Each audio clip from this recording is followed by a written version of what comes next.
In this video, we are going to see about time division multiplexing.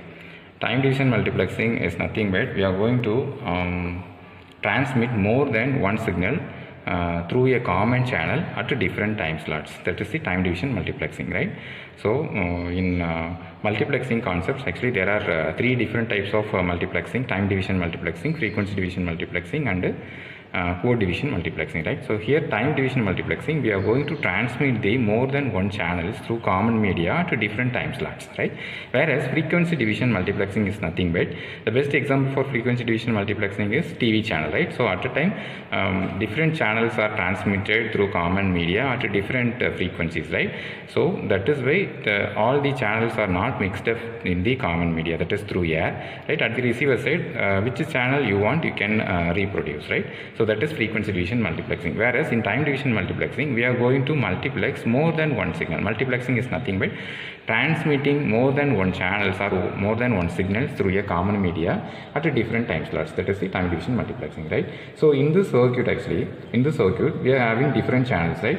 And the frequency, this is the first channel, that is 250 Hz and 500 Hz, then 1 kilohertz, then 2 kilohertz, right? So here actually we are having four different channels, and these four different channels will be multiplexed with this help of the circuit, right? So inside this circuit we have the multiplexer, right? Yes. Now if before going to perform the time division multiplexing, we need to measure what is the input, what is the first channel input, what is the second channel input, right? So for that we need to we need to measure the amplitude and the time period, right? Yes. Now we are going to measure the first channel input, right? So here this is the signal is 250 Hz, right? The frequency of the signal is 250 Hz, and here we have one variable knob, right? We can adjust the amplitude of the signal, right? We can adjust the amplitude of this particular channel, so we can adjust, right? So here I am going to set some fixed value, and I am going to measure, right? This is the corresponding output. This is the corresponding output. So first channel output. Here I am going to take the reading for amplitude, number of divisions along y-axis and number of division along x-axis, and the volts per division, then time per division, right? Time per division. So these values we need four values for the graph, right? So by using these values, we can plot the first signal, right? First signal like this. So this is the model at the output of TXD, right? TXD. Okay. Yes. This is the second channel, right? And frequency of this channel is 500 Hz, right? 500 Hz, and the corresponding output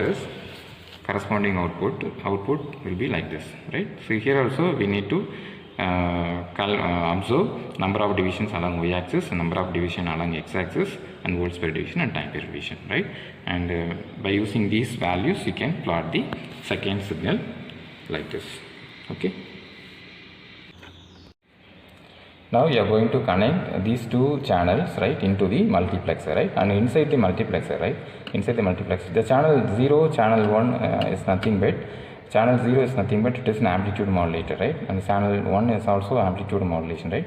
So these two signals will be modulated by the AM inside the channel 0 and channel 1, and after that, based on the selecting lines, the multiplexer just multiplex these two signals, and it gives the output at the TXD, right? Now we are going to take the output from the TXD in this trainer kit, okay? And the output waveform will be, this is the output waveform, right?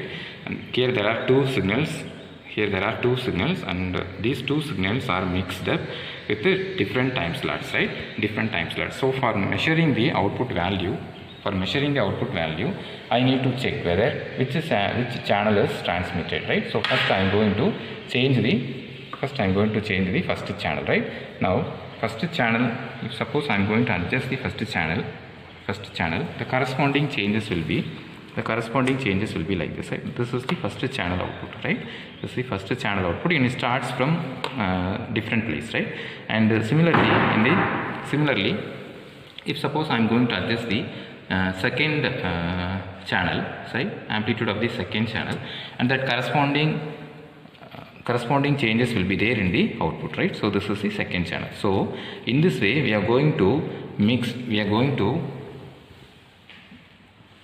here in this way we are going to multiplex the two signals, right? So two signals are multiplexed at a time, and the both multiplexed data, both signals are multiplexed, and it is available at the output of txd, right? txd. Okay, yes.